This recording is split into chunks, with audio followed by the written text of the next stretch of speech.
kita diberikan kelancaran dalam pelaksanaan pembelajaran kali ini. Berdoa mulai.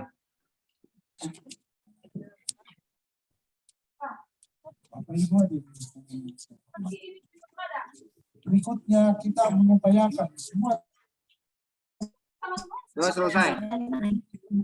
Oke, teman-teman silakan bergabung ke kelompoknya. Ruang breakout sudah saya buka, saya kirim pematerinya ke dalam ruangan pembelajaran.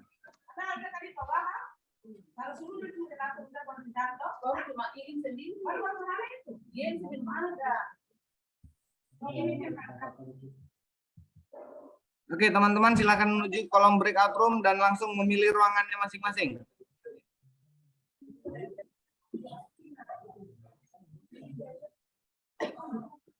Belum ada muncul.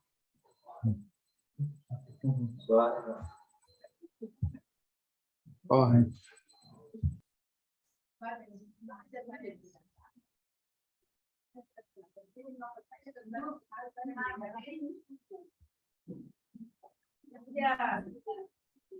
Sapunya belum muncul, Pak.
Ini sudah lengkap siapa ketua? Ketua di kelompok 1 sudah ditunjuk. Teman-teman sudah, saya ditunjuk kelompok 1 siapa ketuanya? Ya sudah Pak, Kak Muhammad Rusdi. Pak Rusdi, Pak. Oh, ini Muhammad Rusdi tidak ngomong. Iya. Ini 1, 2, 3, 4, 5, 6, 7, 8, 9 orang. 10 dengan saya. Sampai satu lagi? Satu lagi Pak, Dr. Durjaya. Oke, karena sudah waktu ya, kita mulai, sudah lewat 4 menit. Baik, saya mulai sambil menunggu evaluator. Assalamualaikum warahmatullahi wabarakatuh. Waalaikumsalam warahmatullahi Wabarakatuh. Alhamdulillah, puji syukur patut kita panjatkan kepada Allah Subhanahu wa taala bahwa kita pada hari ini masih diberikan kekuatan, kesempatan, kelancaran di dalam pembelajaran agenda 2 pada hari ini. Baik, untuk penyebutan saya biasa paling banyak menggunakan teman-teman ya. Saya izin kepada teman-teman menggunakan itu, biasa juga kadang menggunakan Bapak dan Ibu. Saya izin. Pada pembelajaran ini, teman-teman, tentu kita akan tempuh selama 2 JP atau 1 jam 90 menit dari jam 7.30 sampai dengan jam 9. Dalam proses ini tentunya saya mengawalinya ya, dengan perkenalan.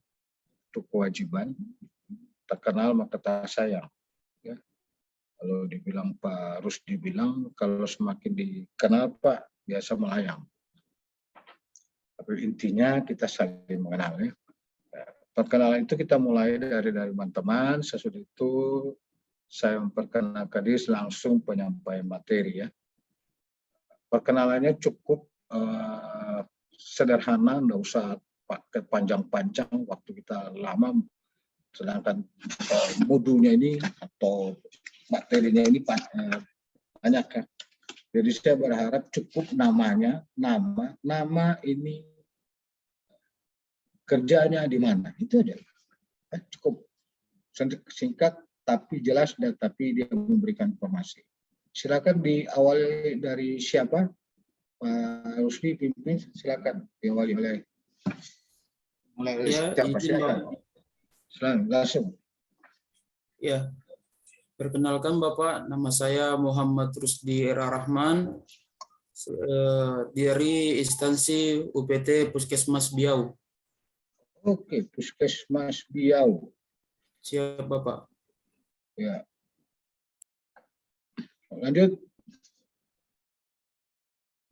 Ya, selamat pagi, Pak. Tes, halo. Selamat pagi. Ya, silakan. Saya dengan Janet Priscilia Semen, Pak. Saya dari instansi Dinas Ketenagakerjaan dan Transmigrasi. Terima kasih. Nakertras. Oke, lanjut. Izin Pak, perkenalkan saya Dana Rifka dari Dinas Perikanan Pak. Dinas Perikanan. Oke. Biasa dipanggil apa? Dana atau dipanggil Rifka? Panggil Dana saja Pak. Oh iya. Lanjut. Kalau Janet itu dipanggil Janet. Iya, Pak. Izin, Pak. Iya. Oke. Lanjut. Assalamualaikum warahmatullahi wabarakatuh. Salam. Perkenalkan Pak, nama saya Yayu Haryanto Putri dari UPT Puskesmas Bokat. Puskesmas Bokat. Panggil Yayu. Iya Pak. Oke. Lanjut.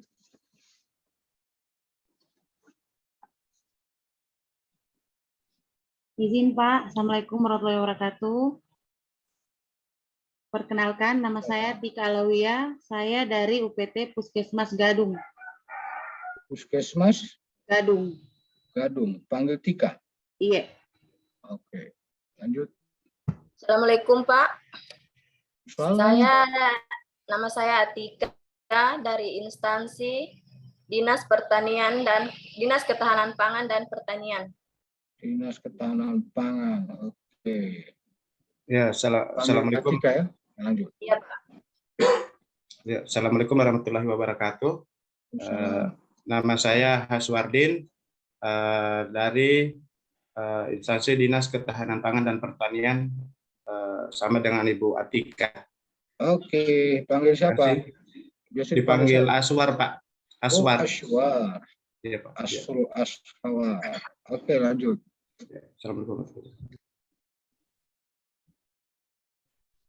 Assalamualaikum warahmatullahi wabarakatuh. Salam, lanjut. Perkenalkan Pak, saya Kasmin dari UPT SKB Sanggar Kegiatan Belajar. Sanggar Belajar, Dikbud. Ya Pak. Oke, lanjut. Assalamualaikum warahmatullahi wabarakatuh. Perkenalkan, nama saya Pak Syahrul dari Inspektorat Daerah Kabupaten Buol. Inspektorat Buol, oke, lanjut. Satu lagi, belum ada, belum hadir. Assalamualaikum warahmatullahi wabarakatuh Pak Tabe. Oke. Saya Dr. Nurjaya Martasari untuk instansinya dari Puskesmas Momunu Pak. Puskesmas Momunu, biasa dipanggil apa? Sari. Orin Pak. Oh, aduh, Orin, Oriental. Orin. Baik, teman-teman, mungkin kemarin ada gangguan LMS Kolabjar atau mungkin sudah disampaikan oleh Pak Rahmat.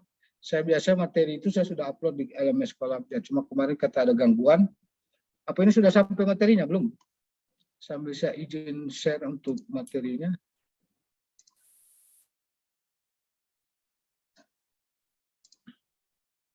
Ini kelihatan ya? Iya Pak, kelihatan. Kelihatan Ya, sudah, Pak. muncul, Oke, nanti kalau ada saya bertanya kaitan dengan penyelenggaraan, suara saya bagus, Pak Ketua jawab saja seperti tidak rame-rame. Siap, Pak. Oke, makasih teman-teman.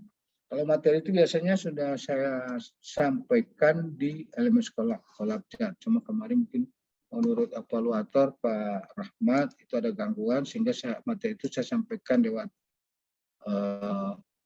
evaluator. Mudah-mudahan sudah tersampaikan. Kalau belum nanti kita sampaikan selanjutnya ya. Yang juga saya hormati juga ini Bu Mira dari PPSDM Buol ya. Terima kasih sudah bersama-sama kita. Saya izin saya tadi sudah memulai. Juga kepada teman-teman yang saya banggakan. Ini nanti kita akan mempelajari tentang agenda 2 nilai-nilai dasar PNS. Ya, sebut ASN berakhlak. Tapi sebelumnya saya perkenalkan, ini nama saya, cukup jelas, lahirnya ya, di Gorontalo, posisi sekarang dia suara ahli utama dengan pangkat 4D.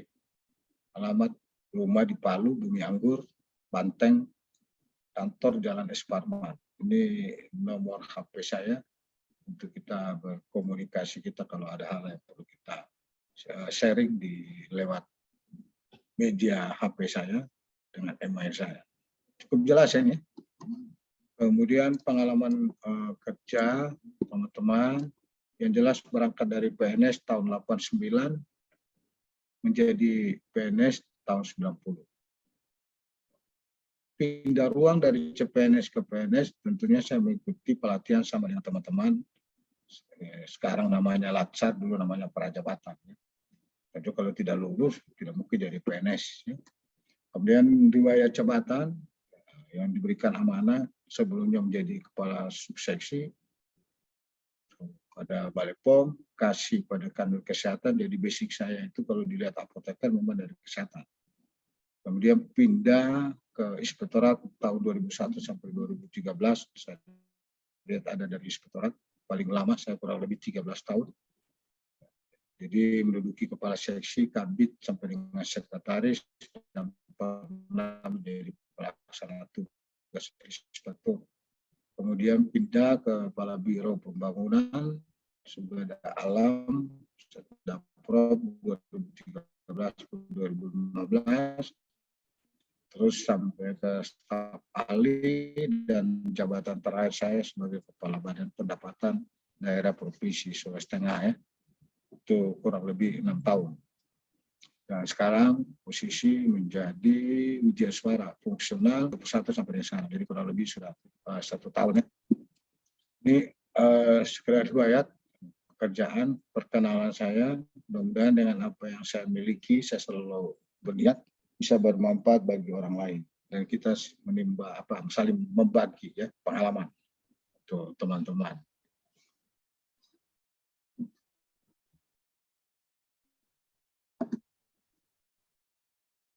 Dengaran suara saya?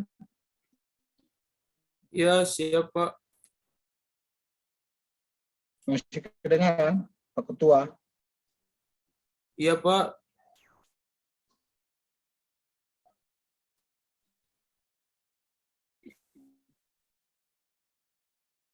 Oke, agak cepat jawabnya. Dengan pengaruh saudara sama saya kan posisi sama dengan teman-teman agenda syarat. Lalu 2 kali pertemuan ya. Putus. Halo. Halo 1 2 3 3 2 1. Putus. Halo 1 2 3 3 2 1. Putus. Masih dengar? Iya, sudah Pak. Oh ya. Saya share kembali.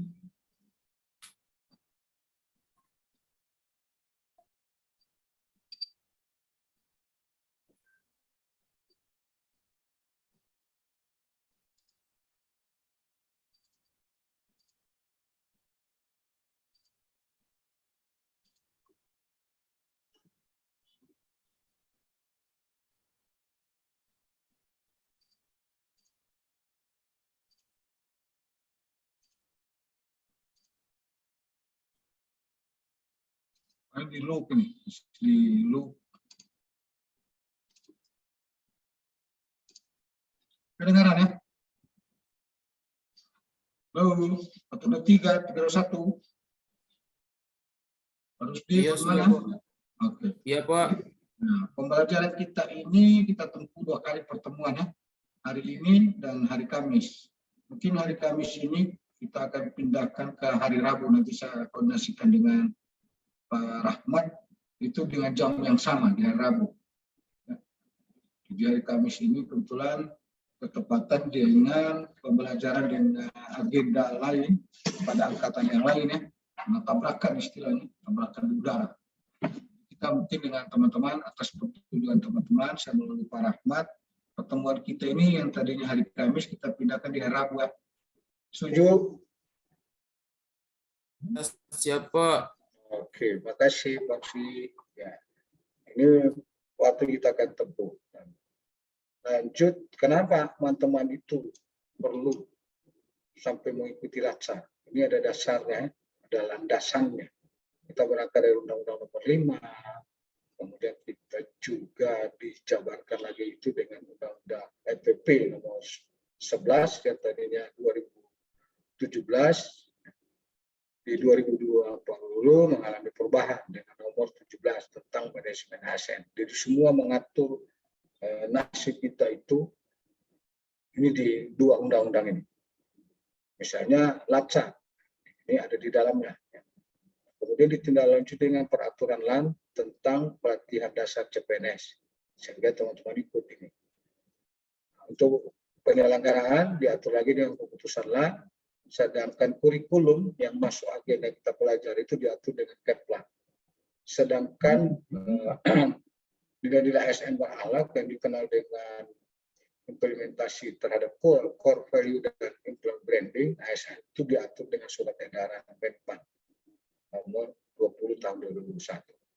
Maksudnya teman-teman mengikuti LASAR agar teman-teman ini menjadi PNS yang profesional dan berkarakter. Ini intinya. Ya, kenapa teman-teman ikut LACA? Asal aturannya. Lanjut. Deskripsi kita singkat untuk pembelajaran ini. Teman-teman itu bukan diharapkan lagi, tetapi menginternalisasikan nilai-nilai dasar ASN yang dibutuhkan dalam menjalankan tugas jabatan PNS secara profesional sebagai pelayan masyarakat. Jadi kita ini pelayan masyarakat. Apa yang harus kita pelajari agar kita dapat menginternalisasikan ini?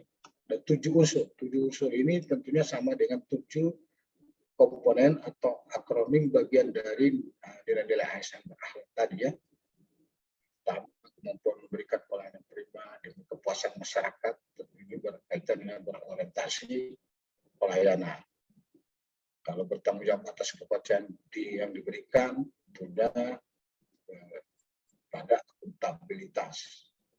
Terus belajar dan mengembangkan kapabilitas berarti kompetensi. Ya. Kemudian ini saling peduli dan menghargai perbedaan berarti harmonis. Berdedikasi dan mengutamakan kepentingan bangsa dan negara.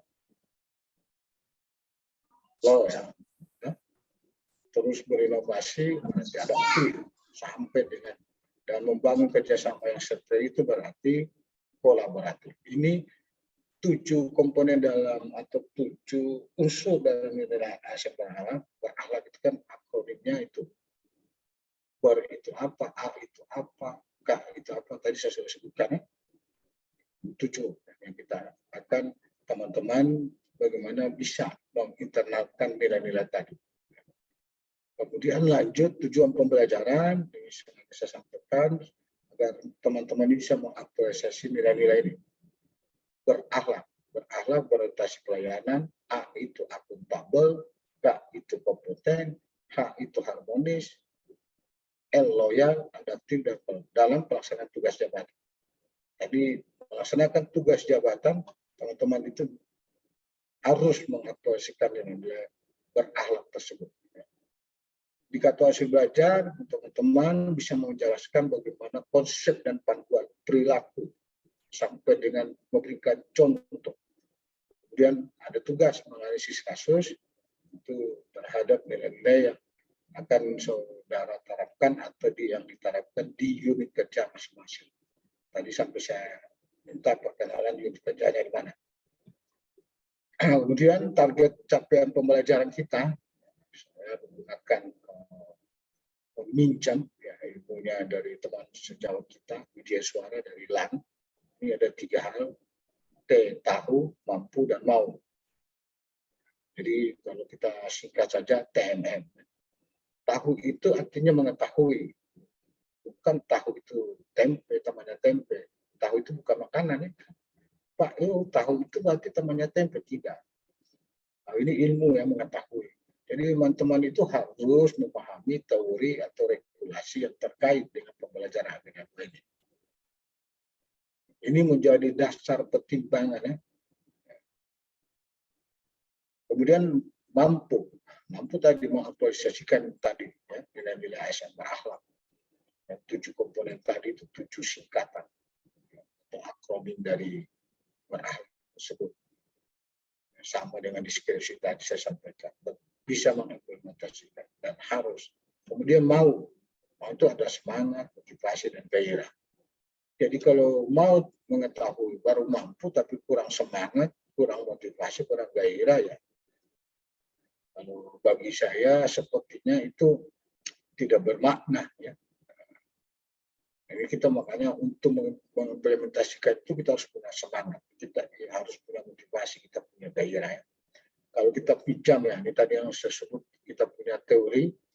Kalau orang pendidikan ini sudah tahu ada 6 level ranah kognitif di dalam pembelajaran menurut Anderson dan Kripal pada 2001. Ini ada 6 tingkatan. 1, 2, 3, 4, 5. Pertama itu teman-teman itu mengingat informasi dan fakta. Kata-kata mengingat teman-teman kemarin sudah melalui MOC ya. Belajar lewat mandiri menggunakan di MOOC. Apa itu MOOC? Ada yang bisa menjelaskan?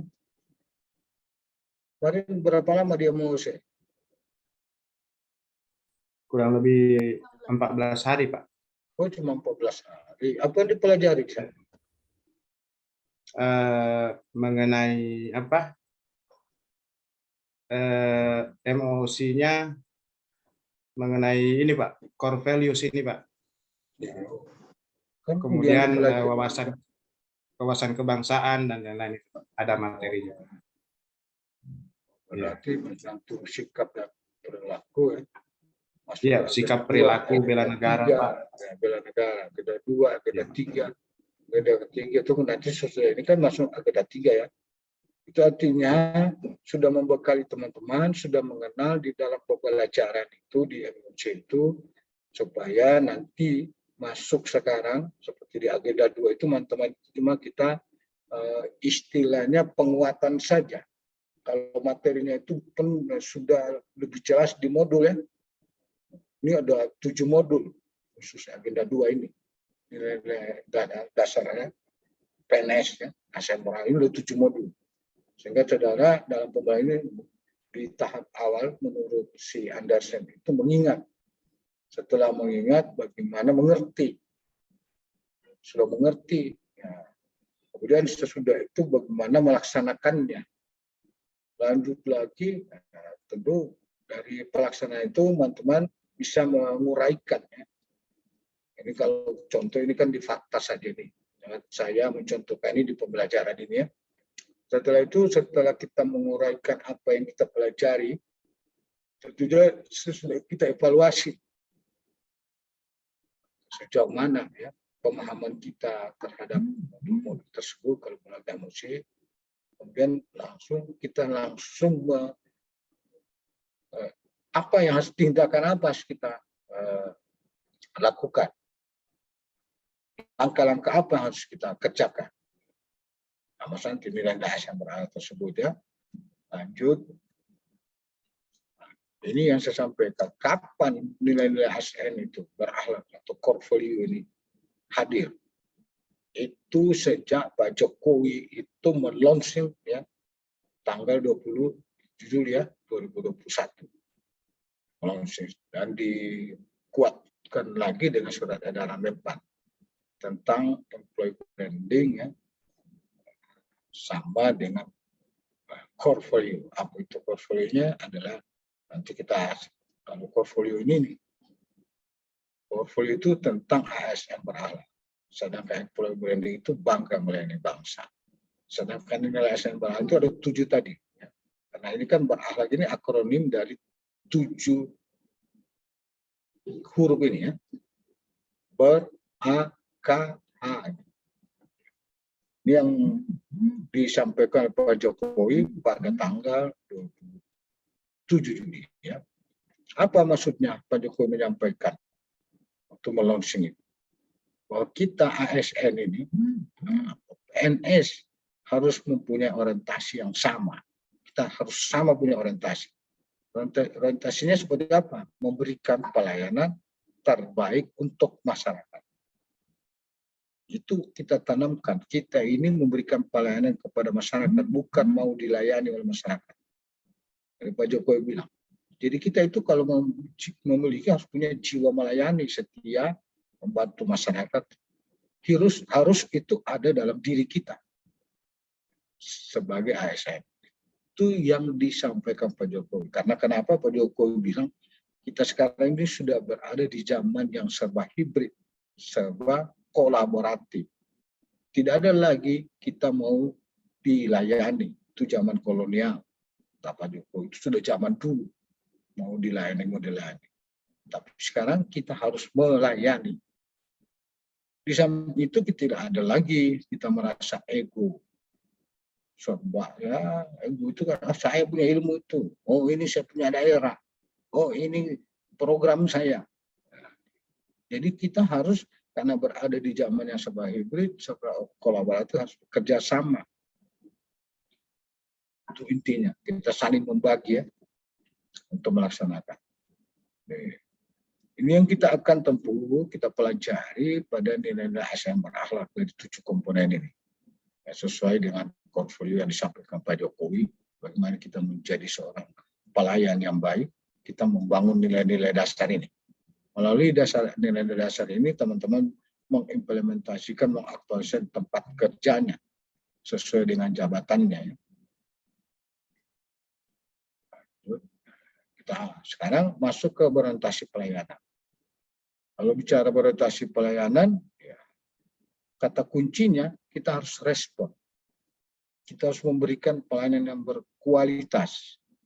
Kita harus juga memberikan bagi orang yang dilayani itu merasa puas. Ini kata kuncinya. Nah, kalau kita sudah sampaikan begitu, tentu di dalam orientasi pelayanan harus kita memiliki komitmen memberikan pelayanan prima demi kepuasan masyarakat. Apa perilaku kita harus kita bangun di dalam mewujudkan tersebut. Jadi kita harus juga memahami dan memenuhi kebutuhan masyarakat. Apa sih yang dibutuhkan oleh masyarakat? Saya sampaikan. Kemudian kita juga harus sama, cekatan, solutif, dan dapat diandalkan. Melakukan perbaikan tiada henti, tidak boleh berhenti. Mungkin dianggap ini sudah bagus, karena perubahan terjadi begitu pesat, setiap saat itu berubah. Selamat ketemu Pak Hasan. Kemudian itu yang harus kita. Oke, sip. Saya izin, saya sudah mendahului. Ini yang kita harus pahami di dalam unsur orientasi pelayanan. Ya. Kalau kita breakdown lagi di dalam unsur 3 unsur kode etik ini, teman-teman ini, ya, ini kalau ada ini ada di modul, cuma saya mengingatkan kembali. Bagaimana kita memahami dan memenuhi kebutuhan masyarakat? Tentu kita mewujudkan sebagai pengabdi pada masyarakat. Ya. Kita ini abdi negara. Sampai bagaimana menghargai komunikasi, konsultasi, dan kerjasama. Ini membangun, memahami, dan kebutuhan masyarakat itu kita bicarakan di sini. Dengan memberikan keputusan-keputusan berdasarkan prinsip keahlian. Ini unsur di sini, ya, di kode etik perilaku. Sedangkan di Rama Jakarta ini, teman-teman, di antara tiga ini misalnya memberikan layanan secara jujur, tangkap, cepat, tepat, akurat. Ini beberapa unsur kode perilaku yang ada di RAMA ini, catatan. Karena kami melakukan perbaikan tiada henti itu selain menyesuaikan dengan perubahan-perubahan, tetapi setiap saat teman-teman itu harus mempertanyakan ya, tindakan dan kinerjanya. Dan juga ya, mengutamakan pencapaian hasil dan mendorong kinerja kita sendiri sebagai ASN. Itu bagian melakukan perbaikan tiada henti. Karena kita dituntut mempertanggungjawabkan tindakan dan kinerja kita, jadi tidak hanya stagnan itu terus, apa yang kita lakukan itu saja, tentu kita harus kembangkan lagi karena bagian dari pertanggungjawaban kita di mana kita diberikan amanah, di mana kita diberikan dari satu jabatan ya. Baik, lanjutnya. Kalau kita bicara pelayanan publik, karena kita seorang pelayan, kita pahami dulu apa itu pelayanan publik. Kalau menurut Undang-Undang Nomor 25 Tahun 2009 tentang pelayanan publik itu dikemukakan seperti ini pelayanan publik ini. Pelayanan publik itu kan satu rangkaian kegiatan dalam rangka memenuhi kebutuhan pelayanan sesuai dengan peraturan perundang-undangan bagi setiap warga negara dan penduduk atas apa? Kita misalnya melayani atas pelayanan terhadap barang, terhadap jasa, atau pelayanan terhadap administrasi ya yang disediakan oleh siapa? Oleh kita sendiri. Dalam hal ini sebagai penyelenggara pelayanan ya. Kalau kita di rumah sakit ya, lebih banyak kita memberikan pelayanan terhadap jasa. Sedangkan penyelenggaraan pelayanan publik adalah satu institusi, satu lembaga. Ya. Kalau kita breakdown teman-teman, misalnya sampai di puskesmas ya, kalau kita di bidang kesehatan atau dari Departemen Kesehatan lembaga turunannya masuk di dinas dulu namanya Kanwil, baik provinsi kemudian masuk kabupaten lagi ke breakdown ke puskesmas. Nah sekarang teman-teman ada di puskesmas tersebut sebagai penyelenggara pelayanan publik. Sedangkan masyarakat itu berarti sih penerima pelayanan ya. Jadi 3 unsur paling penting ya, di dalam pelayanan publik itu ada kita di dalamnya. ASN sebagai penyelenggara, masyarakat yang kita berikan layanan sebagai penerima, tentunya paling penting di unsur itu ada kepuasan ya bagi masyarakat. Ini 3 unsur yang ada di dalam paling penting di dalam kita memberikan pelayanan. Ada pelaksananya, ada orang yang dilayani, ada tujuan yang kita mencapai. Ini menurut undang-undang. Sehingga untuk kita mencapai tersebut, ini harapan masyarakat. Beberapa harapan masyarakat. Ya. Ini lebih baik, harus lebih baik lagi. Sudah baik sekarang, kita lebih baik lagi kita tingkatkan. Lebih cepat. Jangan yang sudah yang lama dikasih lama lagi. So, yang lama itu kalau memang ada standarnya, bagaimana kita mempercepat, tentu disesuaikan dengan peraturan. Bukan cepat, asal cepat selesai, kalau kita bisanya di pelayanan kesehatan, supaya pelayanan itu masyarakat puas, dengan alasan cepat, tiba-tiba yang dilayani langsung terjadi masalah. Syukur-syukur kalau cuma salah di dalam pemberikan pelayanan, tapi kalau sampai mati, kemudian itu lebih baru, kita harus kembangkan terus perubahan-perubahan ini, diperlukan satu inovasi. Dan pelayanan ada unsur murahnya, bukan cuma dikasih asal murah juga, tentu kan diperhitungkan ya. Ada unsur-unsur itu. Cuma jangan sampai sudah murah dikasih mahal lagi. Mahal juga bisa saja diakibatkan ada tambahan-tambahan pembiayaan yang tidak diatur. Ini karena ulah daripada kita seorang pelayan. Dan ini lebih sederhana. Di sini kita membangun bagaimana ya, kepuasan dan kebahagiaan publik itu dari harapan ini 1, 2, 3, 4, 5. Ini paling utama. Lanjut. Nah, karena kita di orientasi pelayanan kita supaya memberikan pelayanan prima ini ada 7 unsur ya pelayanan prima itu. Di unsur nomor 3 ini kepuasan pelanggan itu merupakan aset terpenting. Ini bisa dijabarkan lagi. Kenapa aset yang terpenting? Ya, karena kita sebagai pelayan itu, bagaimana pelanggan itu terlayani dengan baik. Kalau kita kembali ini misalnya menjadi satu bagian dari promosi yang terbaik, kalau kita di pelayan, misalnya kita memberikan pelayanan terus menyampaikan atau melaksanakan pelayanan itu tidak baik, maka apa yang timbul? Muncul informasi yang disampaikan oleh yang pelanggan ini kepada orang, oh itu di puskesmas sana itu begini dia, tidak bagus dia punya, tidak begini.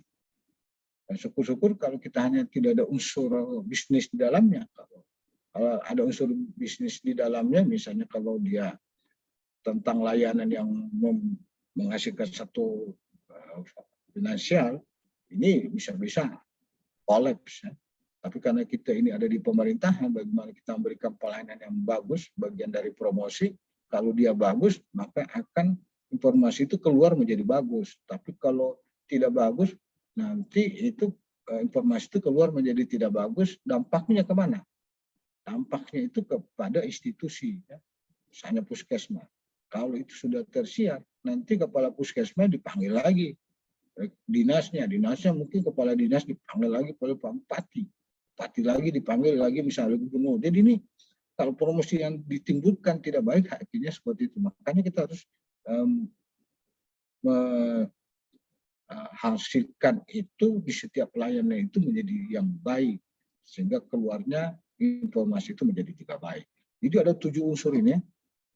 Karena kita sekarang ini berhadapan misalnya poin ini pelanggan itu semakin kritis dalam memilih produk atau jasa. Ini kalau kita bicara jasa secara umum. Bicara di jasa transportasi, sekarang kita bicara di jasa layanan teman-teman misalnya di mana tempat teman-teman bertugas. Produk apa yang kita hasilkan? Sehingga misal teman-teman itu dari pelanggan itu ada.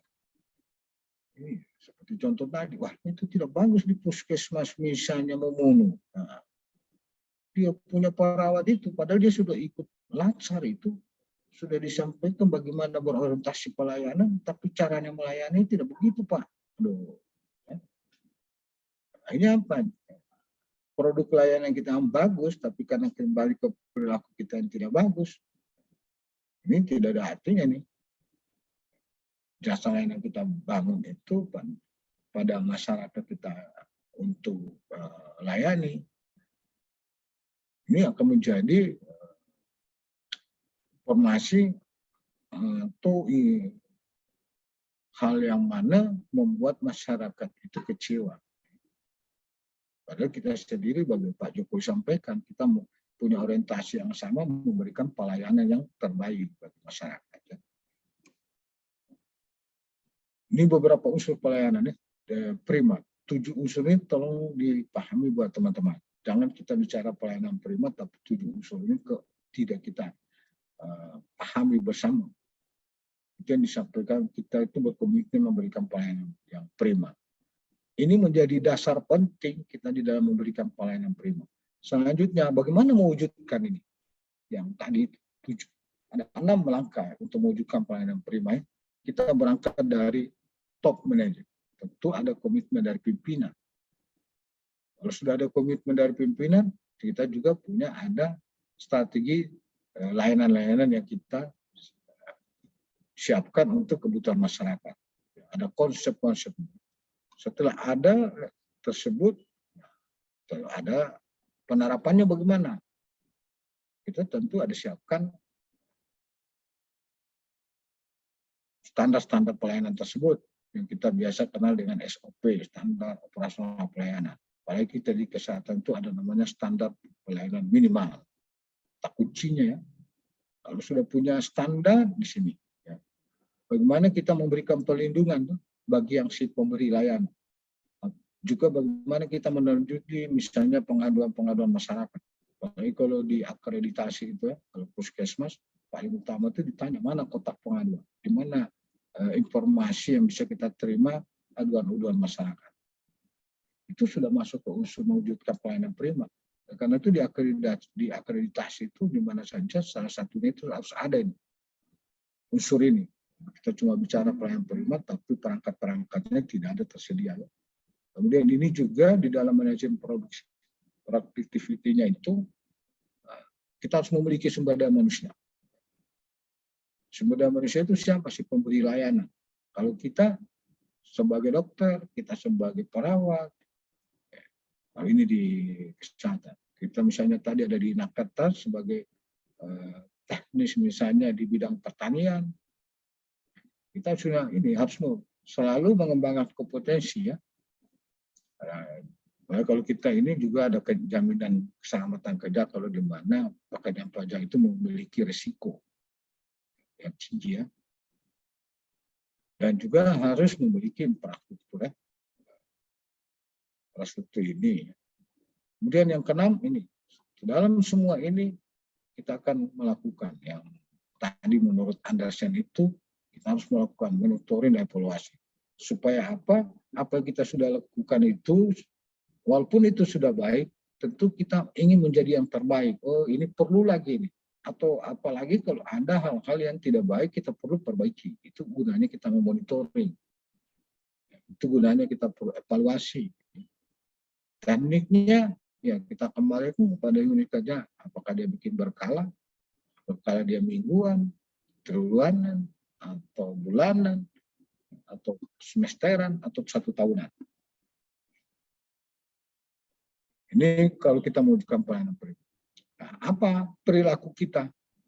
Pak, kami akan melaksanakan berkomitmen memberikan pelayanan yang prima. Tahu-tahunya pelayanannya tidak cepat, tidak tepat waktu. Nggak usah itu saja. Datang di sana orang yang mau dilayani disapa pun tidak. Memberi salam pun tidak. Jadi kalau saya lihat ini bukan di puskesmas di Buol, puskesmas di negara Antabalanta. Itu kalau pasien saja itu dianggap, dia kan cuma pasien. Dia tahu juga ada keluarga di pasien itu. Saking karena dia merasa bangga sebagai PNS, apalagi sebagai perawat, apalagi sebagai dokter, lurus-lurus saja dia. Biar basalam ini orang tidak mengbatengule. Ini kalau bahasa masyarakat. Padahal kita seorang pelayan yang baik itu orang yang kita lihat itu kan kita sapa. Ya. Misalnya apa kabar Bu? Ya begitu, ada memberikan salam juga ya. Itu menyapa. Terus kalau kita melihat bagaimana kita ramah dan senyum ya. Saya mencoba waktu masih di kesehatan itu pernah mengikuti orientasi di salah satu rumah sakit di Banyuwangi. Itu menurut Pak Direktur. Kalau di sana itu memang betul-betul pelayanan prima. Kita belajar di sana itu, rumah sakitnya saja itu dia memberikan kesan bukan rumah sakit. Tidak ada dibilang cat putih itu rumah sakit. Dia bikin cat selain putih itu kemarin itu dia punya cat itu warna, artinya tidak putih kayak bilang putih tidak, bilang tidak. Ya. Kemudian di sana pakaian itu perawatnya, petugasnya itu tidak ada putih. Ada yang hijau, ada yang pink. Jadi dia bikin warna-warni. Kemudian juga bagi yang petugas itu, setiap hari itu senyum.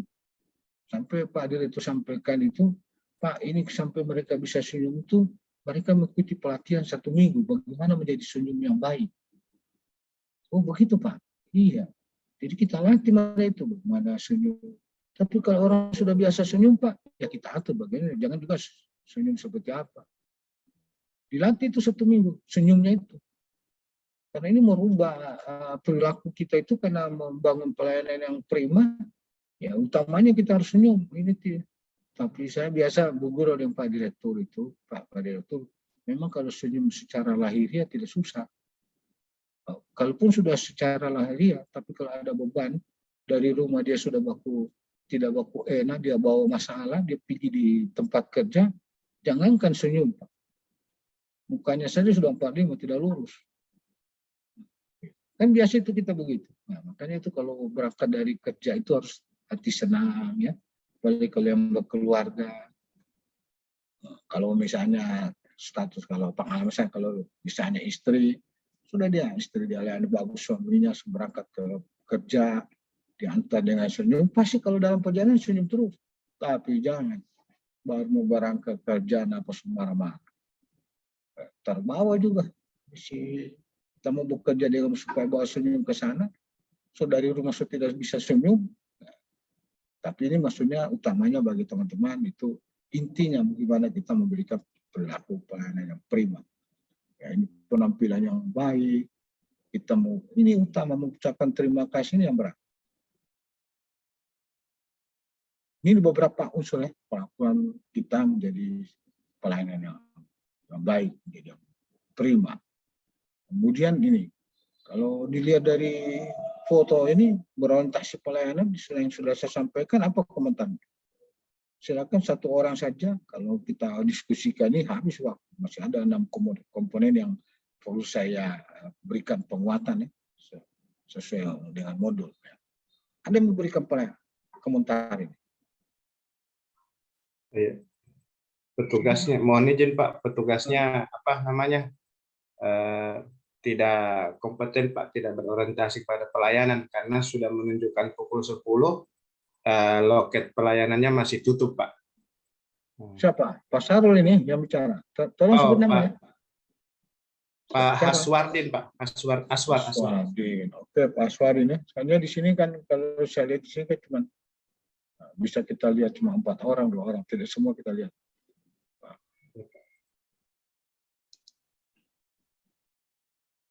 Oke, teman-teman, betul ya. Ini jamnya sudah menunjukkan jam 10.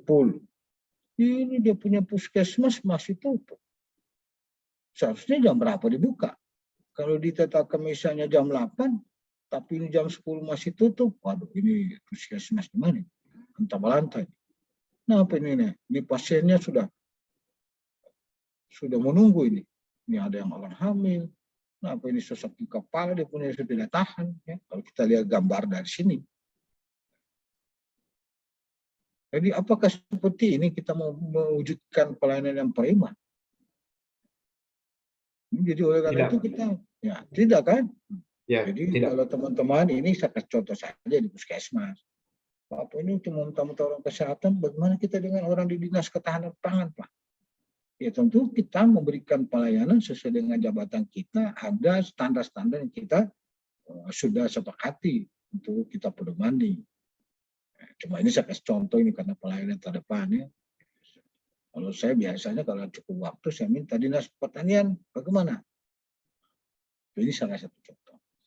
Baik teman-teman, kita masuk kepada komponen yang kedua ya, dari ASMA itu yang disebut akuntabel.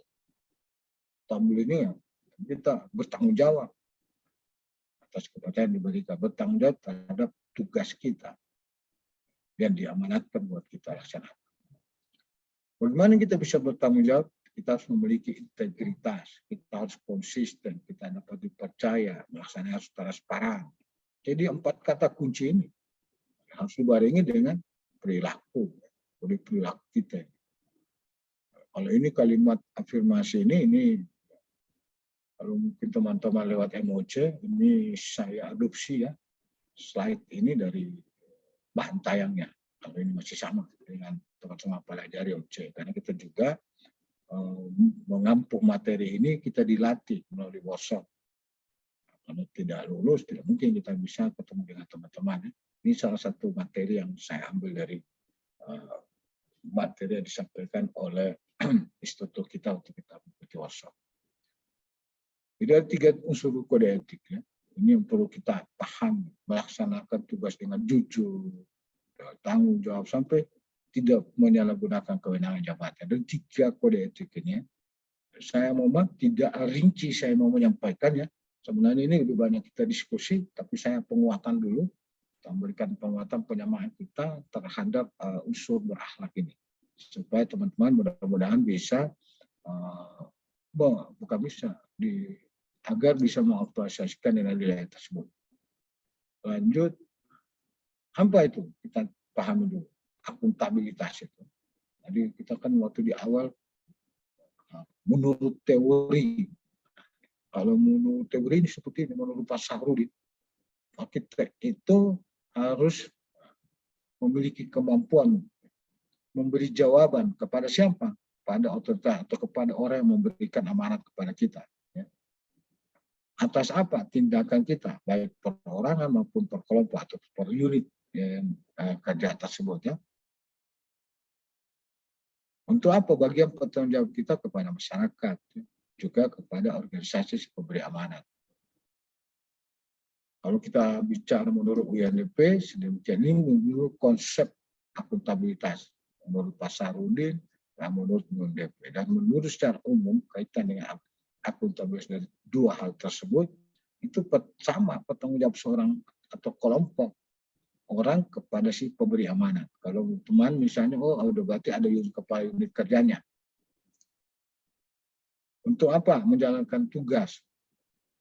Tugas tertentu sesuai tugasnya kepada pihak si pemberi. Kita bertanggung jawab kepada si pemberi amanat.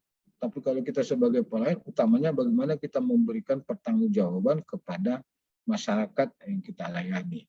Tapi kalau secara umum, kita sebagai orang agamais, tentu kita bertanggung jawab kepada kuasa. Lebih utama itu ya. Kalau agama kita masing-masing kan begitu. Ya, saya mohon izin kalau menurut Pak Rusli ada namanya kulkul rahim, wakul rahim, mas'ul an rakyat. Setiap pemimpin itu, setiap orang itu bertanggung jawab terhadap apa yang dia lakukan. Ya.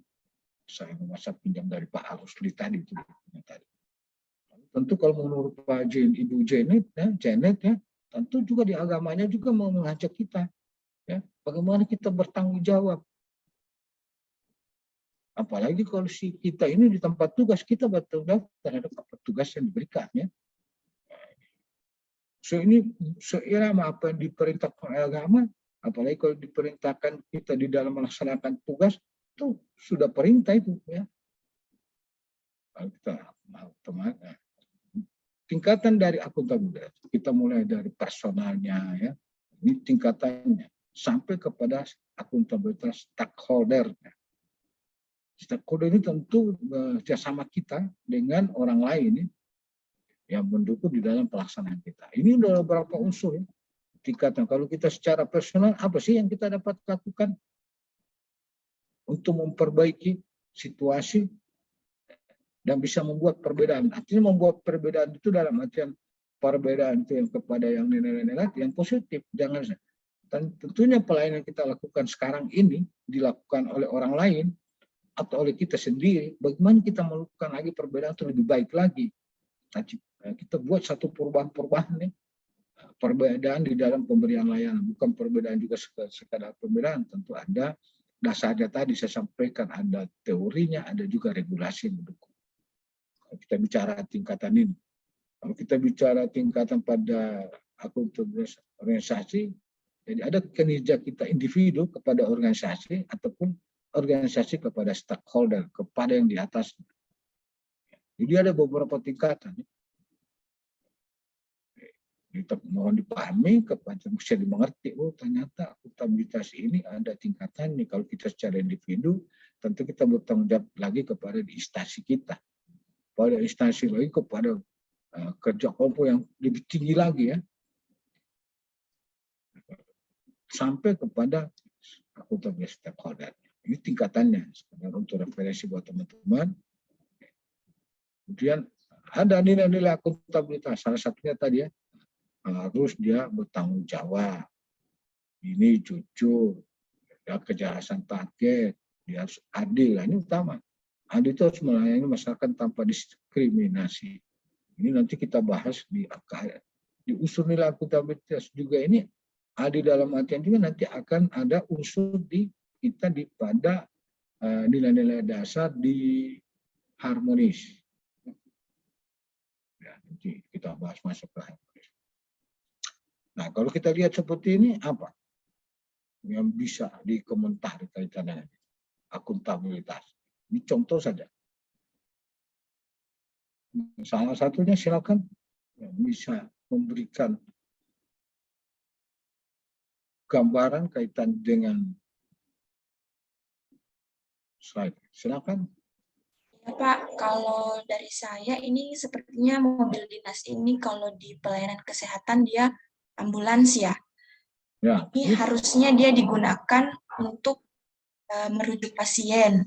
Tapi ini terlihat di sini dia digunakan orang banyak, maksudnya mungkin staf yang ada di situ untuk pergi ke suatu tempat.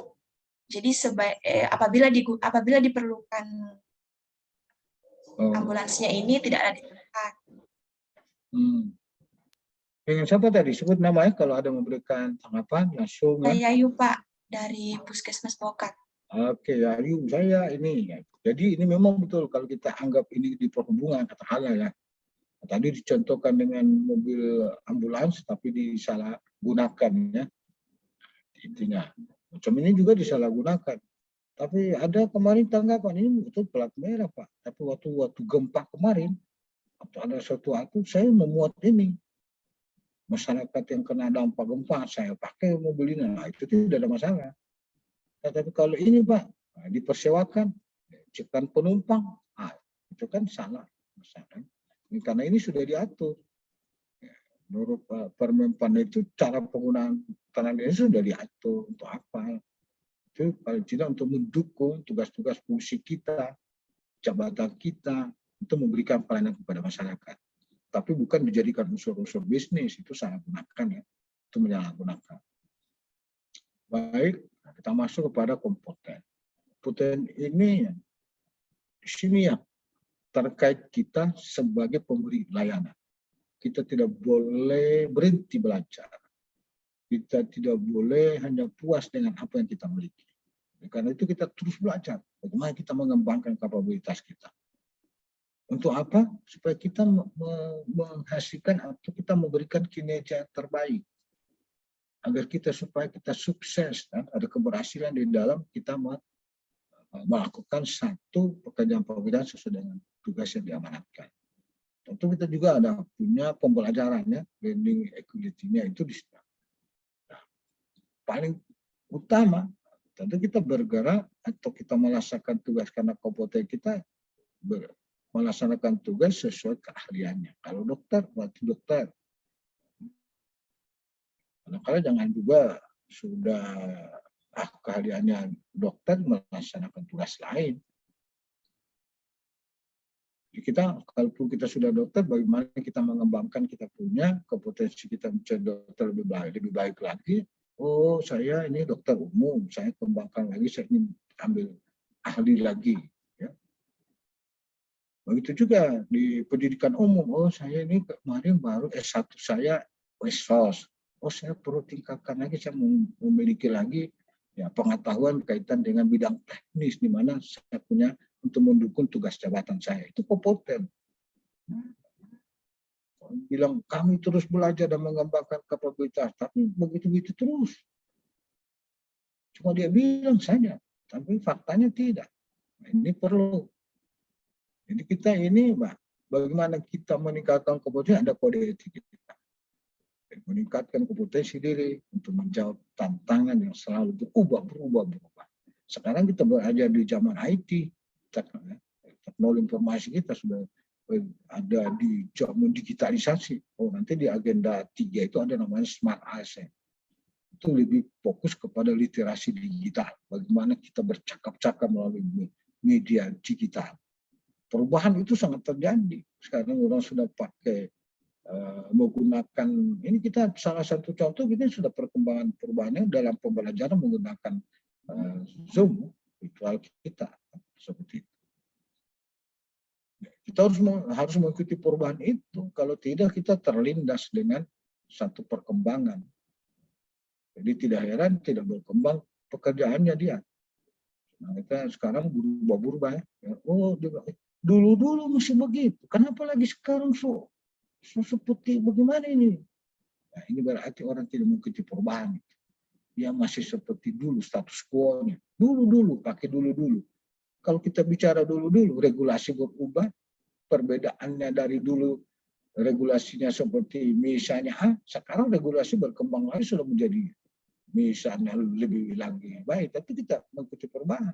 Tapi dia masih dibilang dulu, dia dulu, yang dia pakai regulasi lama. Itu salah satu contoh.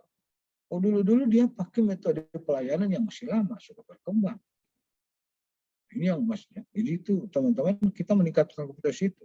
Nah, kemudian di dalam meningkatkan kompetensi kita harus saling membantu, belajar bersama misalnya dengan orang lain.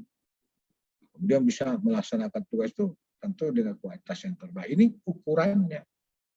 Pak, bagaimana kita membantu orang lain belajar? Tentu kita sekarang sudah zaman era terbuka ya.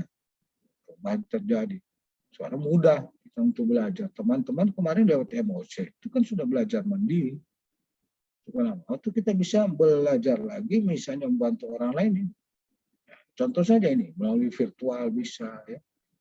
Melalui WhatsApp saja bisa. Bisa juga melalui pendidikan formal.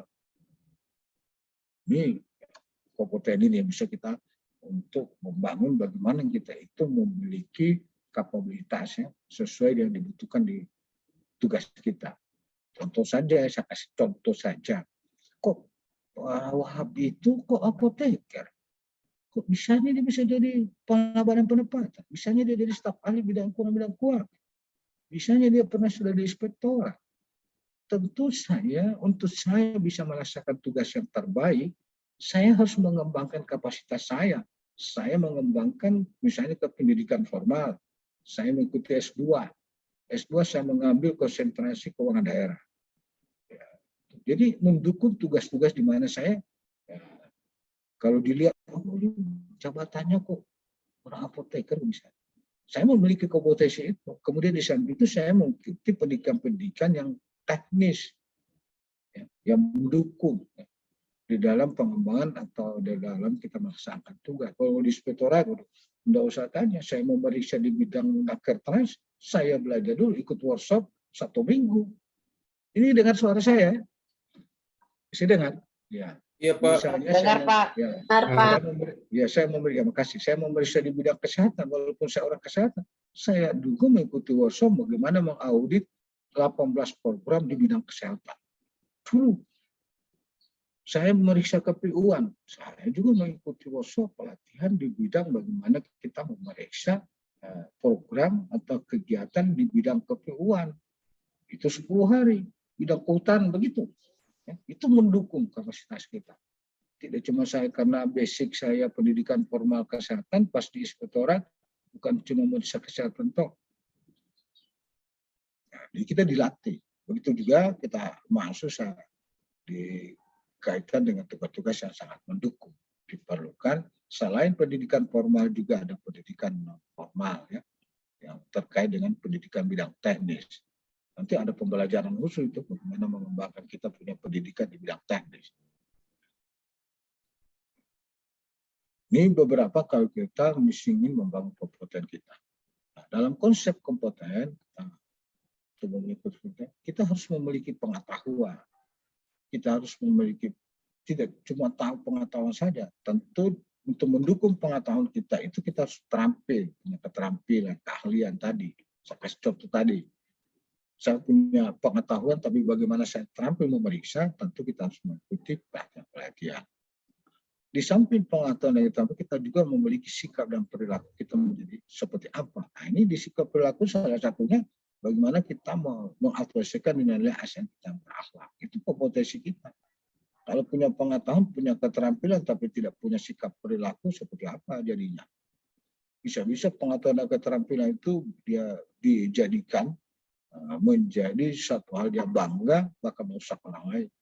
Kalau foto ini saya gambarkan ini saya tampilkan, ini anggap ini seorang pelayan. Dari pelayan itu dia punya keterampilan bagaimana dia memberikan pelayanan ini, keterampilan dari sisi penampilan saja dia sudah punya. Nah, apalagi dia melayani, bagaimana cara melayani. Dia punya pengetahuan, dia sudah diajar dulu. Kompetensi misalnya Anda sebagai pelayan itu misalnya di sini, ini konsep-konsepnya ya. Terus bagaimana mengimplementasikan, Anda harus terampil caranya seperti itu. Anda pelatihan-pelatihan teknisnya, ini contoh saja. Karena itu kompetensi itu sangat ditentukan oleh pengetahuan, keterampilan dengan sikap perilaku. Nah, ini diperlukan kemampuan kita di dalam bagaimana menunjang ya, dan juga menyesuaikan atau menjawab tuntutan dari pekerjaan kita. Ya. Ini tadi meningkatkan kompetensi diri itu dari kode etik kita berlaku. Ini ada beberapa. Ya. Contoh nih, misalnya harus kita merubah mindset kita. Kalau untuk merubah mindset kita harus aktif meningkatkan kompetensi dengan apa? Tidak ada yang niscaya. Semua sudah tersedia. Kalau sekarang ini ilmu kita bisa dapat di mana saja. Kalau dulu susah. Susah dalam artian maksudnya itu kalau orang sudah punya ilmu ini membagi-baginya susah. Untuk mengakses ilmu pun kita harus misalnya harus bagi yang orang mampu saja. Kalau sekarang mau dapat ilmu saja yang misalnya yang non formal dari mendukung bidang teknis di mana kita punya tanggung jawab melaksanakan tugas-tugas tersebut. Saya itu biasanya kalau misalnya saya mau lihat apa yang mendukung saya cuma ada saya punya om. Saya tanyakan saya punya om. Di om Google, itu kita punya om Google itu. Om Google itu tinggal apa yang kita mau cari di situ. Langsung dia jawab ini. Ini mudah sekali. Itu mendukung kita. Tapi kalau misalnya untuk mendukung bidang teknis kita yang secara formalnya tentu ada pendidikan formal. Ada juga yang pendidikan non formal, misalnya melalui workshop. Jadi kita ini teman-teman, kita harus merubah mindset. Ini mindset kita itu Pak Jokowi bilang, kita sekarang sudah berorientasi pelayanan yang sama, jiwa yang sama. Bagaimana memberikan itu? Sekarang kita tidak lagi punya mindset yang kayak dulu, berubah sekarang. Kalau saya bisa pinjam itu, saya biasa nonton dengan saya punya cucu itu. Opa, kita berubah, opa. Ternyata dia nonton Power Rangers. Power Rangers bilang berubah. Saya punya cucu bilang berubah Pak. Power Rangers.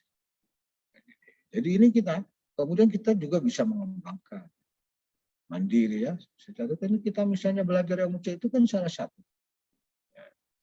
cara pembelajaran kita di dalam meningkatkan kompetensi melalui bagaimana menggunakan teknik ya. Bisa juga kita membangun jejaring ya, sama kelompok. Ada namanya, ada kelompok belajar ya.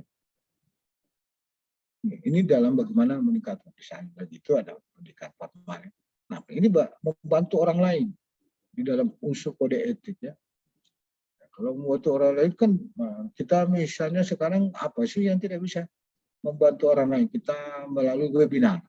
Ya, ini beberapa contoh menurut Thomas ya, tapi saya simpulkan kita mentransfer ilmu itu lewat webinar. Kita misalnya punya kelebihan, kita buka webinar, kita buka misalnya fokus group discussion ya. Kita mau membantu orang lain, ya. Membagi apa yang kita punya, membagi ilmu kita punya, itu salah satu. Ya. Kalau ini ya misalnya juga ya. Biasa kita ada coffee morning. Nah, itu coffee morning itu biasa kalau teman-teman bisa dengar, kita coffee morning, Pak perintah pimpinan. Di situ maksudnya membagi ya, membantu orang lain. Ini apa? Pak misalnya kepala daerah coffee morning itu saya dibantu dulu. Di dalam suasana satu acara itu ya dibangun melalui coffee morning itu ada yang didiskusikan. Ya, di suasana itu yang acara itu yang dimanfaatkan. Ini membantu orang lain. Dalam hal ini kita misalnya sebagai petugas yang diberikan jabatan bagaimana membantu kepala daerah. Bagaimana membantu kepala unit kerjanya. Dia misalnya melalui coffee morning. Ya. Di situ pertemuan tiap Jumat. Nah, kalau di rapat-rapat itu kadang-kadang kan memerlukan biaya yang tinggi, ya tentu juga perlu diatur juga waktunya. Kalau coffee morning itu dimanfaatkan misalnya di Jumat bersih, nah, itu kan tiap Jumat itu kan orang olahraga atau orang kerja bakti, itu suasana itu ada bangun ya. Baik, bagaimana kita melaksanakan tugas yang terbaik? Kita harus menanamkan bahwa pengetahuan itu adalah merupakan bagian dari satu karya. Agar apa? Mewujudkan pengetahuan itu tumbuh menjadi nyata, karya nyata. Kita bisa implementasikan apa pengetahuan kita itu di unit kerja kita itu apa sih yang dibutuhkan sesuai keahlian kita. Karena kita memiliki pengetahuan itu. Kemudian juga kita memiliki bahwa di dalam tugas itu ada makna hidup ya, di dalamnya. Dan kita bisa bekerja dengan baik. Ya. Ada kadang-kala biasa kita dengar kita itu bekerja itu bagian dari ibadah. Pasti ada makna hidup di dalamnya itu bahwa kita bekerja itu ini bagian dari ibadah. Sehingga kita penting kita harus berkarya, kita harus bekerja ya. Sejalan dengan tujuan mana yang kita mau capai atau tujuan kita hidup kita seperti apa atau tujuan hidup dari satu organisasi ya. Oleh karena itu selain memiliki pengetahuan kita memahami makna hidupnya, kita punya tipikal kita secara individu semangat kita untuk bekerja. Itu tadi ada kata motivasi ya. Saya dahulu tadi mengetahui, mampu dan apa? Mau. Jadi kita harus ada satu motivasi atau ada semangat kita untuk berkarya. Agar apa kita bisa menahan, bukan menahan dalam artian khususnya pekerjaan, itu menahan dalam artian itu kita lebih maju lagi ya. Nah, kalau kita simak tadi, kalau kita lihat dari penjelasan penguatan tentang kompetensi apa yang bisa teman-teman simak di sini. Mohon izin Pak. Lanjut, nama. Ya, dengan Janet Pak. Ya, dari foto yang saya simak ini, ya, ini saling membantu. Ya. Saling membantu orang lain untuk dalam belajar. Iya, ya. Memang kalau dilihat di gambar ini ya, Pak Janet ya, Ya, ini kita dilihat ini kan ini mungkin dia paham menyampaikan, oh begini ini maksudnya. Ini dari orang beberapa kelompok, ini dia membangun untuk membantu orang lain dengan belajar kelompok ya. Jadi mungkin saya ingat saya waktu masih mahasiswa itu kita ada namanya kelompok kita, itu kita saling membagi apa yang saya tahu saya sampaikan di kelompok itu. Teman yang tahu yang dia punya ini dia sampaikan di kelompok itu. Jadi saling membagi. Dari beberapa orang ini kebetulan mungkin anggap saja dia menyampaikan ini. Ini kalau pembelajaran misalnya matematika, oh ini kalau 2 kali 2 sama dengan 4. Ini kata sini ya. Mungkin yang lain oh begitu ya. Saya kira 2 kali 2 itu 5. Misalnya ini kan mereka diskusi membagi ya. Tuh. Mereka ini dari foto ini bagaimana dia membantu orang lain ini dengan melalui workshop ini. Kemudian tentunya untuk membangun kompetensi di masing-masing kelompok ini ya. Ada yang berapa orang ini. Ini kalau kita masuk di unsur tadi kode etik membantu orang lain ya. Tuh ya. Kasih ya Janet ya. Oke, kita lanjut. Nah, masuk kita ke harmonis. Ini sudah pada komponen keberapa nih? Kalau kata berakhlak ini. Nah, ini berakhlak, berakhlak. Keempat, Pak. Iya. Ya, enggak lah. Nah, di sini kata kunci harmonis ini, nah ini kita harus peduli. Kita pahami, kita ini juga ada perbedaan di dalam mana kita bekerja. Tidak usah itu saja. Ya, perbedaan kita misalnya, ini kan Indonesia itu terdiri dari beberapa suku bangsa. Perbedaan, oh ini ada suku ini, ada suku. Ya. Kemudian di dalam harmonis itu dibutuhkan satu keselarasan. Ini kata kunci. Untuk mewujudkan harmonis itu kita saling peduli, menghargai perbedaan. Ada perbedaan kita, ada diversity kita di dalam suasana atau kita bekerja. Perbedaan suku saja sudah pasti, perbedaan ilmu saja sudah pasti, perbedaan kulit lebih lagi. Ya. Ini kita hargai itu perbedaan, jangan kita jadikan itu perbedaan itu menjadi sesuatu hal yang menghalangi kita untuk bekerja dengan baik. Oh sudah, tidak usah dengan dia itu. Dia kan orangnya begini. Dia dari mana? Dia bukan orang daerah ini. Padahal kita butuh di dalam pelayanan itu satu tim bekerja sama, meningkatkan ya. Nanti kita masuk di unsur kolaboratif lagi tuh. Kode etik apa yang harus kita bangun? Bagaimana supaya kita mewujudkan itu harmonis, saling peduli dan menghargai. Jadi kita lihat latar belakangnya orang. Kita di dalam suasana bekerja itu kan berbeda-beda latar belakangnya, pasti beda. Kita harus hargai itu. Kemudian kita juga tadi suka menolong orang lain. tadi membantu orang lain di dalam kompeten ini juga masih suka menolong orang lain. Kemudian juga membangun lingkungan kerja yang kondusif. Kalau kita menghargai perbedaan, itu suasana kerja kita menjadi kuat. Kalau kita jadikan perbedaan itu sesuatu hal untuk mencapai tujuan atau sesuatu, suasana kerja menjadi tidak nyaman. Itu kan berpulang kepada kita secara individu maupun organisasi, bagaimana mewujudkan satu harmonisasi ya. Nah, tapi kita tahu dulu, harmonis itu apa sih Pak? Ini saya salah berangkat dari konsep tadi ya.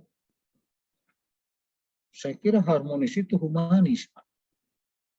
Oh harmonis, maksudnya harmonis itu apa?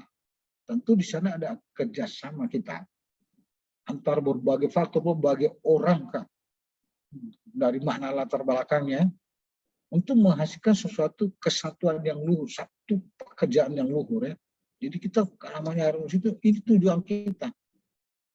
Ada nilai-nilai hidup kita itu bagaimana kita membangun satu suasana dalam kerjaan perbedaan dengan orang-orang yang berbeda.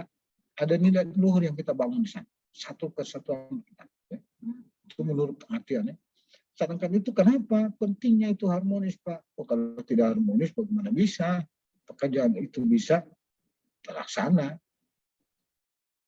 Bisa kita capai ya. Jadi kalau suatu suasana harmonis itu di dalam lingkungan kerja itu kita harus bagaimana secara individu ya. Kita itu tenang, bagaimana kita menciptakan kondisi yang membutuhkan orang lain bekerja sama. Kita tidak bisa bekerja sendiri, kita butuh orang lain. Kita hidup saja tidak mungkin kita hidup sendiri. Tetap ada orang lain ya bersama kita. Untuk apa? Saling untuk bekerja sama. Kemudian dengan tujuan kita mengharmoni itu ada produktivitas kerja kita, ada kualitas layanan kita kepada masyarakat yang kita perlu sampaikan, perlu kita lakukan. Ya. Itu kalau kita sudah punya, penting kita memahami itu harmonis sangat diperlukan. Ya, tentunya kita tidak mempersoalkan itu perbedaan. Ini kalau kita berangkat dari kita tahu oh ini harmonis, ini oh begini pentingnya ya. Baik. Nah, kalau kita sekarang bagaimana kita mewujudkan satu harmoni melalui sikap kita sebagai aparatur sipil negara, sebagai pelayanan publik di dalam satu keanekaragaman kita berbangsa. Karena kita ini beraneka bangsa, dilihat dari mana? Dilihat dari suku, ya? Dilihat dari agama, dilihat dari satu ras. Nah, oleh karena itu dalam satu aneka keragaman kita berbangsa itu, maka kita harus mewujudkan bersikap adil dan tidak diskriminasi. Tadi kemarin di orientasi pelayanan atau di unsur mana itu sudah disebut memang. Jadi satu orientasi pelayanan itu beralam itu satu keterkaitan tidak bisa dipisahkan. 7 komponen itu satu sangat berkaitan. Ya. Tidak berdiri sendiri-sendiri. Kalau kita mau berorientasi pelayanan, oh kita butuh kolaboratif. Kalau kita melakukan orientasi pelayanan, kita harus misalnya masuk ke harmoni. Oh ya. Jadi kalau kita sikap ASN kita sebagai pelayan publik, ini saya berikan merah, kemudian ini bersikap profesional berintegritas. Kembali lagi ke kompeten. Ya. Kemudian tidak boleh mengejar keuntungan pribadi. Ini kalau masuk di agenda 1 ini kaitan dengan sikap ya perilaku kita untuk bela negara, masuk di sini.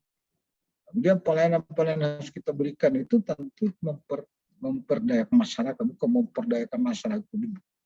Masyarakat diperdaya, tidak memberdayakan dia, bukan memberdayakan ya.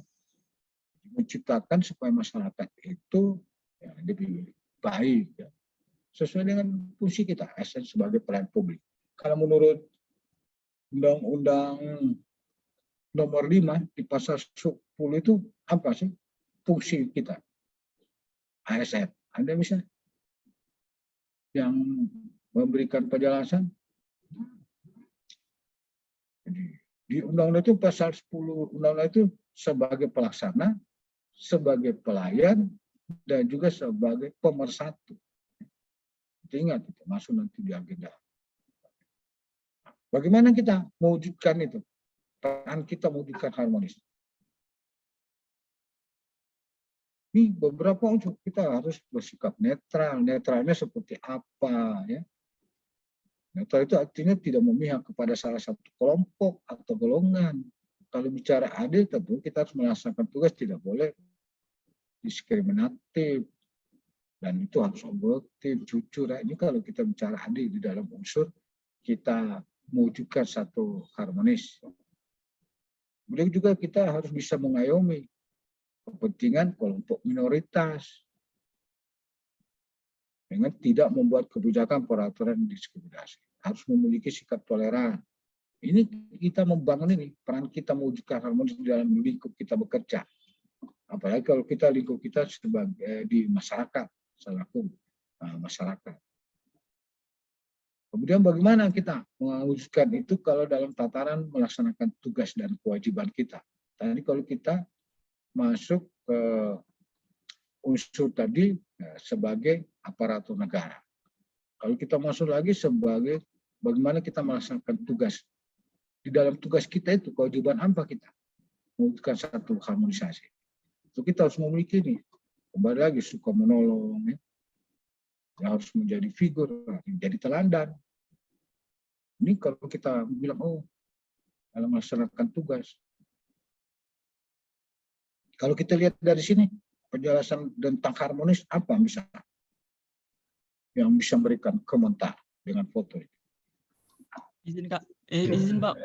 Mungkin kalau dari ilustrasi gambarnya apa yang menggambarkan Indonesia itu terdiri atas berbagai suku, budaya dan ras. Di sini nampak dari gambarnya mereka saling menghargai perbedaan tersebut.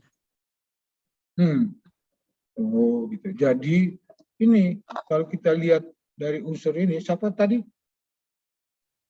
Syarul Pak. Ya? Syarul.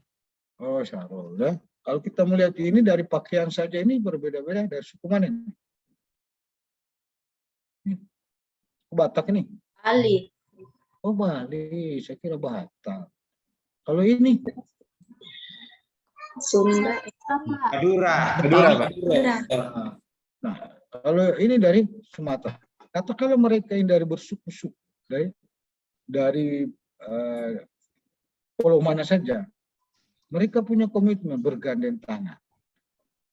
Kita boleh berbeda, tapi berbeda itu indah. Mari kita dengan perbedaan itu kita tidak jadikan dia persoalan. Kita mewujudkan satu harmoni. Kalau kita lihat gambar ya, dari penjelasan tadi tentang harmonis itu ya. Baik teman-teman, ini kurang 7 menit ya. Dari unsur loyal, kita tadi agak lambat memulai nanti. Begitu juga unsur loyal, ada kata kunci ya teman-teman. Sama dengan unsur harmonis. Nah terus bagaimana? Apa itu loyal? Nah, kata kunci bagaimana kita membangun loyalitas itu ada 9 ya. Di mana institusi kita bisa lihat, oh ini orang taat pada peraturan enggak? Dia ini punya integritas dia bekerja enggak? Dia punya tanggung jawab tidak? Dia ada rasa memiliki yang tinggi tidak? Ini ada 9 kata kunci. Kalau mengukur kita melihat misalnya saya melihat ini orang ini bekerjaannya seperti apa? Oh dia tidak taat pada aturan. Bagaimana dia mau loyal? Loyal ini paling utama kita menjadi seorang PNS ini 9 unsur itu. Oh kita ini loyal, karena kalau loyal seperti apa? Ya. Nah, teman-teman, nah, lalu bagaimana panduan kita? Dilihat dari nilai dasar, dari kode etika, kaitan dengan kode etik pertama, memegang teguh. Nanti teman-teman ini materi kan ada sudah dimodulkan dan ya, saya cuma memberikan penguatan. Bicara kita nilai dasar itu berarti memegang teguh. Bicara tentang kewajiban setia pada taat Pancasila. Kalau bicara tentang kode etik menjaga martabat, berarti kita itu harus melaksanakan tugas sesuai dengan ketentuan berlaku. Kalau kita melihat dari unsur. Nah, kalau kita kode etik berikutnya menjaga nama baik, nah, posisi kita, kewajiban kita melakukan tugas kedinasan yang penuh pengabdian. Ini kalau kita kewajiban kita menuntut hak tapi kewajiban tidak dipahami. Jadi beberapa unsur ini ya. Kemudian lanjut menjaga rahasia jabatan dari tadi kode etik. Posisi kita kewajiban apa? Menyimpan rahasia jabatan dan hanya dapat mengatakan rasa itu jabatan sesuai dengan ketentuan. Ini unsur-unsur perilaku yang teman-teman, kewajiban kita, bagaimana kode etik kita, bagaimana nilai-nilai asas yang kita harus bangun. Itu memelihara dan menjunjung tinggi ya. Kata kuncinya ini, kepemimpinan apa, dedikasinya, kontribusi, pengabdian, rasa nasionalis. Biasanya kata kunci kalau ditanya, rasa nasionalis Anda, bahwa Anda itu loyal, akan seperti itu.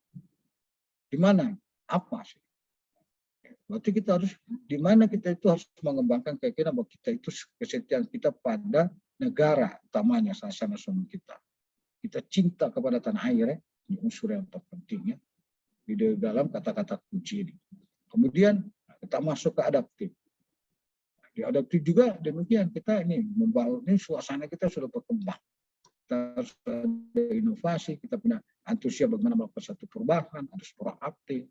Terus apa kreatif? Kita cepat menyesuaikan diri, ya. Jangan terjadi perubahan. Apalagi kita juga harus bertindak proaktif. Sudah terjadi perubahan, masih berdiam-diam terus. Tidak ada perubahan yang dibangun. Lanjut, apa itu adaptif? Saya selalu sampaikan bicara itu kita berikan konsepnya. Jadi sesuatu proses menempatkan manusia itu bagaimana mencapai tujuan-tujuannya dengan menghadapi lingkungan dan kondisi yang berubah-ubah. Kita berada di suasana, di lingkungan bekerja yang sangat perubahan yang sangat terjadi yang kita tidak bisa hindari. Jadi kita harus beradaptasi dengan perubahan tersebut yang disebut adaptif. Bagaimana nilai-nilai adaptif ini? Itu di dalam proses pembelajarannya. Jadi pegawai itu harus terus mengasah pengetahuan. Nah, ini masuk kompeten lagi. Sampai bagaimana pegawai itu memiliki mental model bagi yang mencerminkan relatif bahwa di organisasi itu mewujudkan ya, ada model-model seperti ini yang disebut dengan mental model oleh menurut Peter ya. Kalau kita bicara tadi beberapa unsur yang budaya. Kalau ini sekarang, kita sekarang kalau lihat dari gambar ini kan ini satu perubahan terjadi yang saya sudah sebut tadi. Di dalam kita membelajar, tidak menyangka pembelajaran kita sudah lewat virtual, lewat udara ini, tidak berhadapan langsung, tapi bertatap muka lewat video ini ya, lewat Zoom. Kemudian kolaboratif, kata kunci kolaboratif ini kesediaan kita bekerja. Kalau kita kode etik kita, kemudian bagaimana mewujudkan kata kunci, intinya apa sih kolaboratif itu? Berarti adalah satu rangkaian aktivitas kita bersama. Dengan mitra, kita membangun mitra, saling menghasilkan. Tujuannya kita capai ya. Itu artinya seperti misalnya kita beberapa hal trading ini, contoh misalnya di Samsat itu. Di Samsat itu pelayanan itu ada 3 unsur ya. Di situ ada polisi, ada Pemda, ada jasa raharja, ada bank.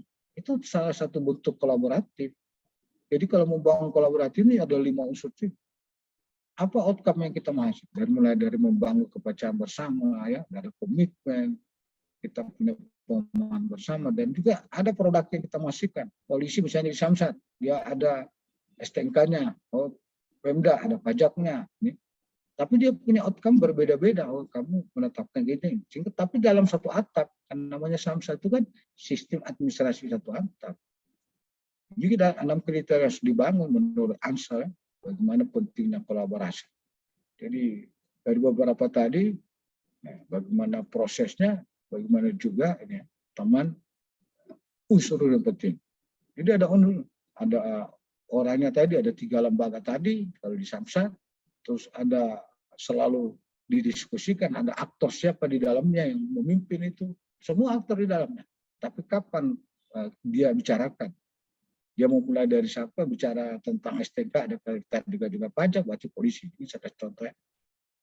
Jadi juga punya kolaborasi di dalam misalnya, oh kaitan dengan pelayanan di bidang publik, oh menyangkut dengan manajemen.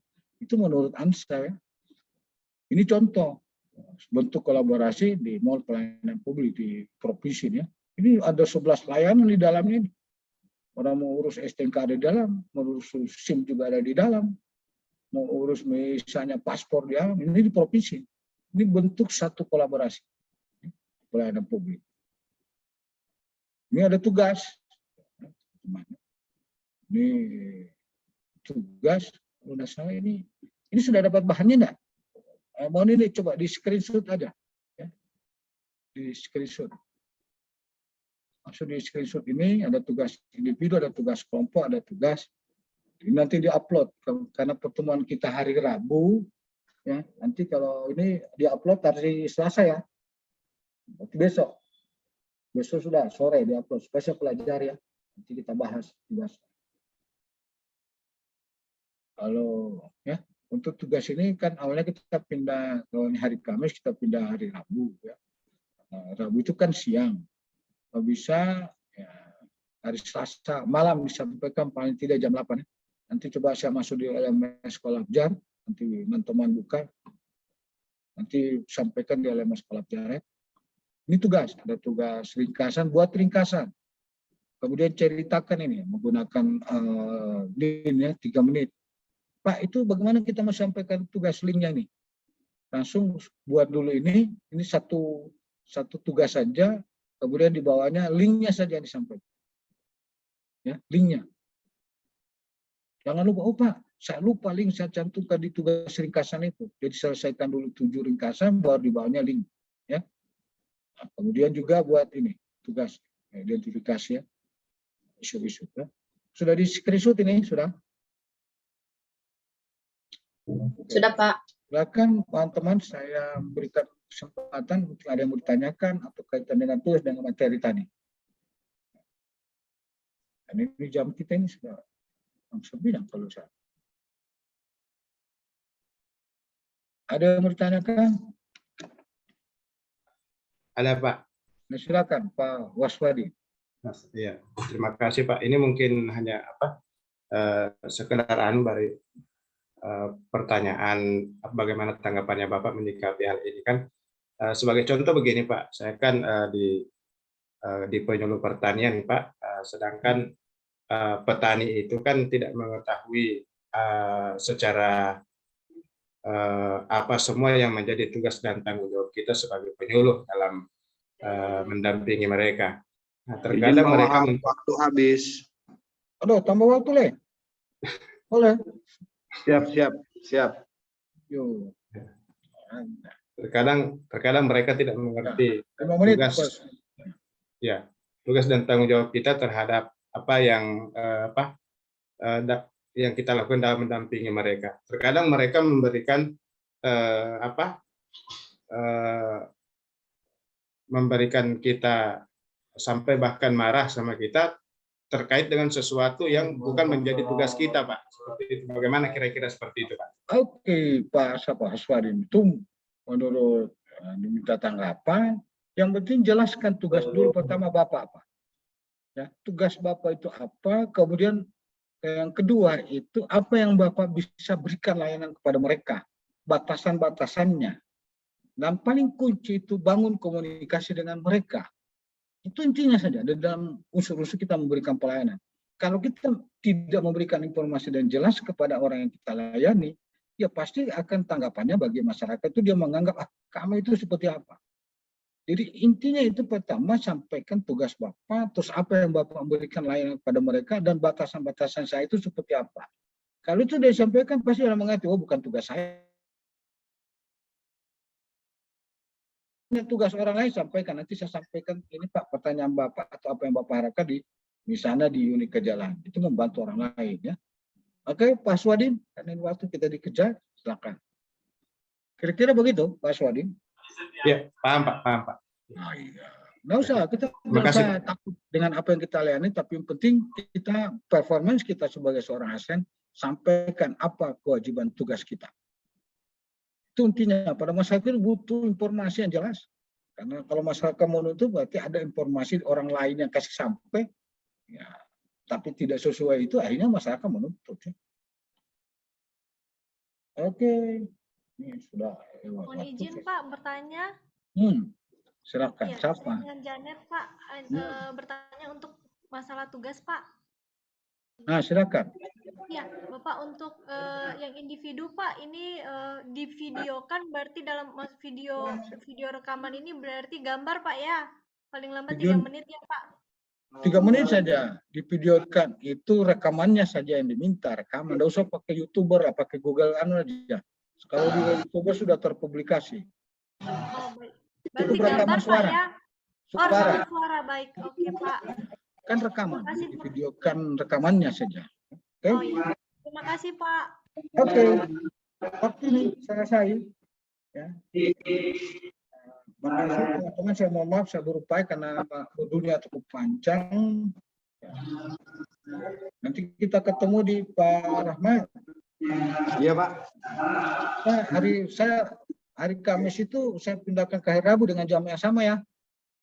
Hari Kamis dipindahkan hari Rabu. Oke, jam yang sama. Wabarakatuh. Terima kasih Pak Wahab sudah mengantar kalian para peserta pelatihan kelompok 1 di agenda 2 ini. Tentu sudah ada tugas, nanti tugasnya silakan dicek di Kolabjar. Kita doakan Pak Wahab terus diberikan kesehatan sehingga dapat berbagi ilmu dengan kita terus. Dan saya akhiri ruangan pertemuan ini. Terima kasih Pak Wahab. Pak Wahab bisa melanjutkan di acara pembukaan. Siap, coba ini sampai kapan nih? Kapan bilang, siap. Siap. Kapan itu pulau. Nah, Pak, harus kasih bagus ini membual ini Pak Rahmat. Oke, siap Pak. Siap. Saya ke Pak Rahmat, nanti saya hari ini mungkin saya coba masuk akses ke LMS-nya. Siap. Ada Aldi di situ Pak, minta bantuan Aldi saja kalau. Siap, iya. Ya. Ada Aldi Makasih, dan Pak. Afgan. Oke, Siap. makasih ya. Wah, Siap Pak. Ya. Ya, terima kasih Pak.